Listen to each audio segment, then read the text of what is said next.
오늘은 통제력을 잃은 권력이 한 나라를 어떻게 무너뜨렸는지, 그리고 그 폐허 위에서 여전히 계속되는 수단 내전에 대한 이야기입니다. 지금 이 순간에도 아프리카 북동부의 수단은 무너지고 있습니다. 12만 명이 넘는 사람들이 목숨을 잃었고 1,400만 명이 고향을 떠났습니다. 그러나 이 전쟁은 외부의 침략이 아닙니다. 한 나라의 권력이 스스로 만들어낸 폭력이 지금 그 나라를 집어삼키고 있습니다. 정부군과 신속지원군, 한때 같은 깃발 아래 있던 그들은 이제 서로를 겨눕니다. 통제가 만든 폭력은 어떻게 국가 전체를 무너뜨렸는지, 그 비극의 시작과 현재를 함께 살펴보겠습니다. 이 이야기는 약 20년 전 다르푸르에서 시작됩니다. 아프리카 북동부의 사막지대, 그곳에서는 기후변화와 사막화로 토지와 물을 둘러싼 경쟁이 치열해졌고 결국 부족 간 갈등이 폭발했습니다. 그 속에서 수단 정부는 또 다른 균열을 만들어냈습니다. 아랍계 중심의 정권은 권력을 유지하기 위해 비아랍계 주민들이 이끄는 반군을 적으로 규정했습니다. 인종과 부족이 정치의 도구가 된 것입니다. 정부는 반군을 제압하기 위해 정규군 대신 지역 민병대를 동원했습니다. 그들의 이름은 잔자위드, 아랍어로 말을 탄 악마들이라는 뜻이었습니다. 정부는 이들에게 무기와 토지를 약속하며 반군을 지원하는 마을들을 공격하라는 임무를 내렸습니다. 그들의 전술은 단순했습니다. 새벽마다 마을을 습격해 모든 것을 파괴하고 생존자들을 사막으로 몰아넣는 잔혹하면서도 치밀한 전술이었습니다. 2003년부터 이어진 그 몇 년 사이 다르푸르에서는 30만 명이 넘는 사람들이 목숨을 잃었고 200만 명이 고향을 떠나 난민이 되었습니다. 국제사회는 그 참상을 인종청소로 규정했습니다. 2009년 국제형사재판소는 당시 대통령 오마르 알바시르를 전쟁 범죄와 인도에 반한 범죄 혐의로 기소했습니다. 그러나 바시르 정권은 자신들이 조직해온 잔자위들을 처벌하지 않았고 국제재판에도 협조하지 않았습니다. 오히려 민병대 지휘관 일부는 정부 내 고위직으로 승진했습니다. 국제형사재판소는 바시르와 잔자위드 지휘관들을 상대로 체포영장을 발부했지만 이들은 여전히 국내에서 보호받고 있었습니다. 그리고 결국 이 민병대는 신속지원군 RSF라는 이름으로 다시 태어나게 됩니다. 이름만 바뀐 게 아니었습니다. 조직은 커졌고 권한도 막강해졌습니다. 정부가 인정한 무력 집단, 그리고 통제할 수 없는 괴물이 훗날 수단을 무너뜨릴 불씨가 되었습니다. RSF의 수장은 모하메드 하마단 다갈로였는데 사람들은 그를 헤메티라고 불렀죠.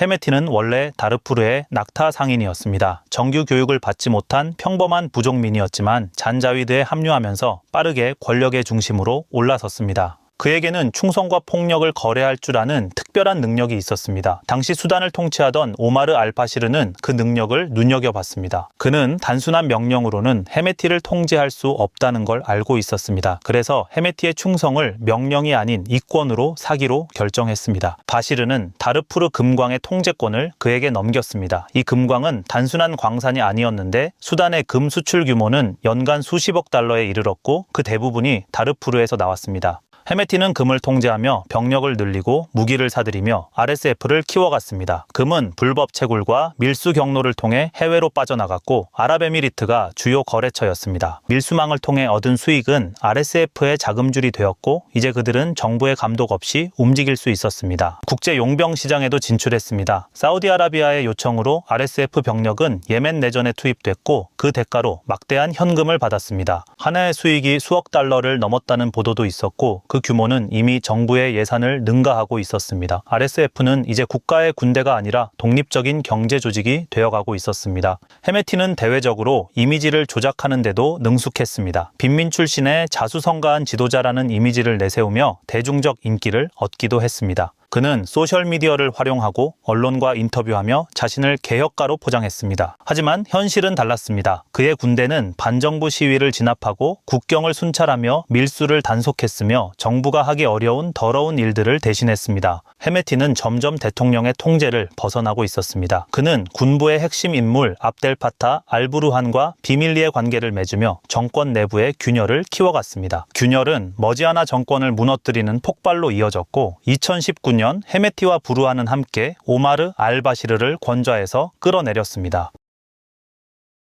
2018년 말 정부가 밀 보조금을 축소하면서 빵값이 순식간에 3배로 뛰었습니다. 무너진 생계는 곧 분노로 번졌고 12월 어느 날 북부 도시 아트바라에서 시작된 시위는 며칠 만에 전국으로 퍼졌습니다. 이듬해 2019년이 되자 시위는 더욱 거세졌습니다. 거리마다 정권 퇴진의 구호가 울려 퍼졌고 수단 전역이 들끓기 시작했습니다. 시위는 걷잡을 수 없이 번졌습니다. 수십만 명이 거리로 쏟아져 나왔고 수도 하르툼에는 군 본부 앞을 중심으로 거대한 텐트촌이 세워졌습니다. 사람들은 그곳에서 밤새 민주주의를 외쳤고 바시르 정권은 점점 통제력을 잃어갔습니다. 혼란이 커지자 헤메티와 부르한이 움직였습니다. 두 세력은 쿠데타를 일으켜 대통령궁을 포위했고 오마르 알 바시르는 체포되었습니다. 바시르 정권이 무너진 뒤 군과 민간 세력이 함께 참여하는 과도 정부가 출범했습니다. 잠시 새로운 수단의 희망이 보였죠. 민주주의와 인권, 경제 개혁이 논의되었고 국제사회도 이를 환영했습니다. 그러나 평화는 오래가지 않았습니다. 2019년 6월 3일 새벽 하르툼군 본부 앞에서 농성 중이던 시민들을 향해 총성이 울렸습니다. RSF가 주도한 강제 해산 작전이었고 이 사건은 훗날 하르툼 학살 사건으로 기록됩니다. 총격과 폭행, 방화가 이어졌고 수백 명의 사상자가 발생했습니다. 민주주의를 향한 희망은 피로 물들었고 공포와 불신이 체제 전환의 심장부를 갈라놓기 시작했습니다. 바시르 정권 붕괴 후 구성된 과도 정부는 곧 권력의 공백 속에서 흔들리기 시작했습니다. 가장 큰 쟁점은 RSF의 통합 문제였습니다. 정부군은 2년 내 편입을 요구했고 헤메티는 10년 유예를 주장했습니다. RSF는 헤메티의 권력 기반이었고 막대한 자금줄이었습니다. 통합은 곧 그가 쥐고 있던 권력과 재정의 통제권을 내려놓는다는 의미였습니다. 협상장에서는 날선 공방이 이어졌고 신뢰가 무너진 가운데 양측은 군사력을 증강하기 시작했습니다. 그리고 2023년 4월 하르툼에서 총성이 울렸습니다. 공항 인근에서 수단군과 신속지원군이 서로를 향해 발포했습니다. 한때 바시르 정권을 함께 무너뜨렸던 두 세력은 이제 서로를 향해 총을 겨누고 있었고 그날 수단 내전이 시작되었습니다.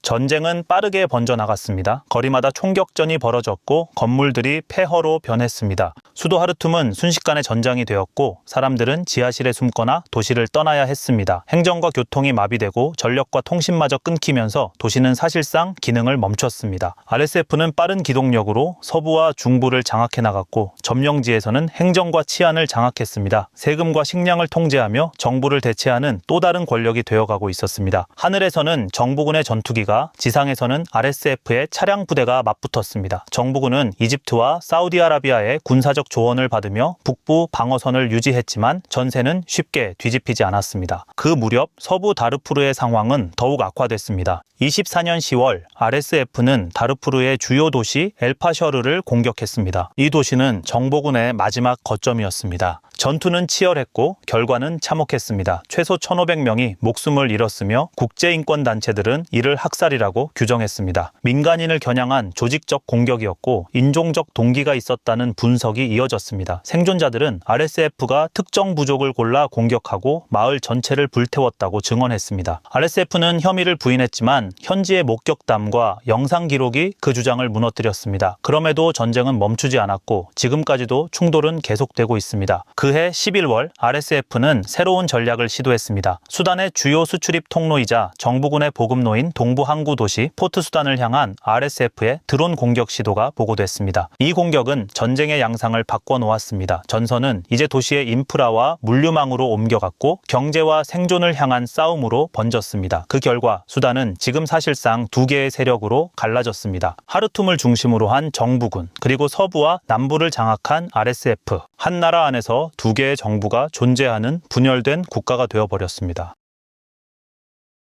전쟁은 이제 숫자가 되었습니다. 약 12만 명이 목숨을 잃었고 1,400만 명이 넘는 사람들이 집을 떠났습니다. 그중 절반은 국경을 넘어 다른 나라로 피란했죠. 수단 인구의 3분의 1이 인도적 지원 없이는 살 수 없는 현실, 그 숫자 속에는 수백만 개의 삶이 무너진 이야기가 숨어 있습니다. 학살은 반복됐고 민간인 마을이 공격당했으며 여성들은 집단 성폭력의 대상이 됐습니다. 병원과 학교가 파괴되며 의료 시스템은 붕괴했고 의사와 간호사는 떠났으며 약품은 바닥났습니다. 구호 활동조차 불가능했습니다. 구호 차량이 약탈당하고 의료진이 위협을 받는가 하면 유엔 구호 차량이 공격당하는 일도 벌어졌습니다. 전쟁 지역으로의 접근 자체가 차단됐습니다. 농업 기반도 무너졌습니다. 경작지가 방치되고 식량 공급망이 끊기면서 수단 전체 인구의 절반이 기아 위험에 놓였고 특히 아이들이 먼저 쓰러지며 영양실조로 숨지는 아동의 수가 급격히 늘었습니다. 국제사회는 이를 전쟁 범죄라고 규정했지만 전쟁은 멈추지 않았습니다. 이 전쟁은 권력을 위한 싸움처럼 보이지만 그 뿌리는 더 깊습니다. 과거 바시르 정권 시절 금광을 발판으로 성장했던 RSF는 이제 광물과 무역망 전반을 통해 전쟁 자금을 조달하며 전쟁을 경제로 바꾸고 있습니다. 그 결과 외부 세력들이 수단의 자원과 전쟁에 얽히기 시작했습니다. 아랍에미리트는 금 거래망을 통해 RSF를 간접적으로 지원하고 있으며 러시아의 바그너 그룹은 밀수 과정에 개입했다는 보고가 이어지고 있습니다. 반면 이집트와 사우디아라비아는 정부군에 더 가까운 입장에서 자신들의 영향력을 유지하려 하고 있습니다. 결국 이 전쟁은 수단 내부의 권력 투쟁이 아니라 자원과 지정학이 얽힌 국제적 전쟁 구조로 변했습니다.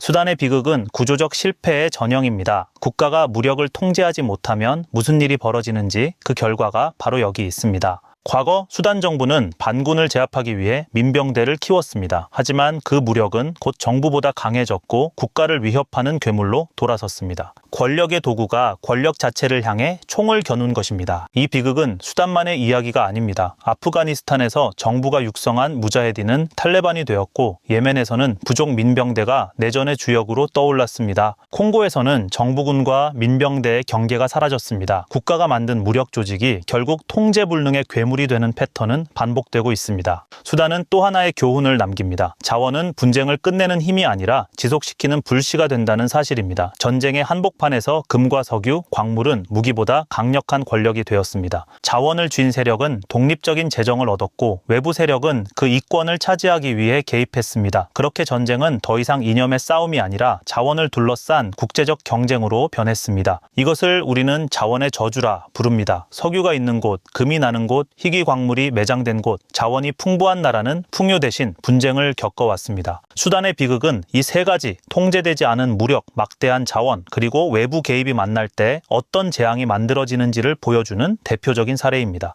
그리고 그 결말의 가장 큰 피해는 민간인에게 돌아가게 됩니다. 다르푸르에서 시작된 비극은 지금도 끝나지 않았습니다. 20해가 흘렀지만 수단의 하늘 아래 총성은 여전히 이어지고 있습니다. 지금 이 순간에도 RSF와 정부군의 전쟁은 계속되고 있으며 사람들은 끝없는 폭력 속에서 삶의 터전을 잃고 굶주림에 내몰리고 있습니다. 그러나 세계는 침묵하고 있습니다. 유엔의 구호 예산은 줄었고 평화 협상은 멈췄습니다. 뉴스에 관심이 사라진 그 자리에서 전쟁은 여전히 이어지고 있습니다. 수단의 비극은 권력을 위해 만들어진 폭력이 결국 누구를 향하는지, 그리고 자원이 풍부한 땅에서 왜 사람들은 여전히 굶주려야 하는지를 우리에게 묻고 있습니다. 이 전쟁이 언제 끝날지는 아무도 모릅니다. 하지만 분명한 것은 하나, 우리가 이 비극을 외면하는 순간 폭력은 또 다른 이름으로 또 다른 땅에서 되살아날 것입니다. 구독과 좋아요는 더 깊은 분석을 하는데 도움이 됩니다. 오늘은 여기까지입니다.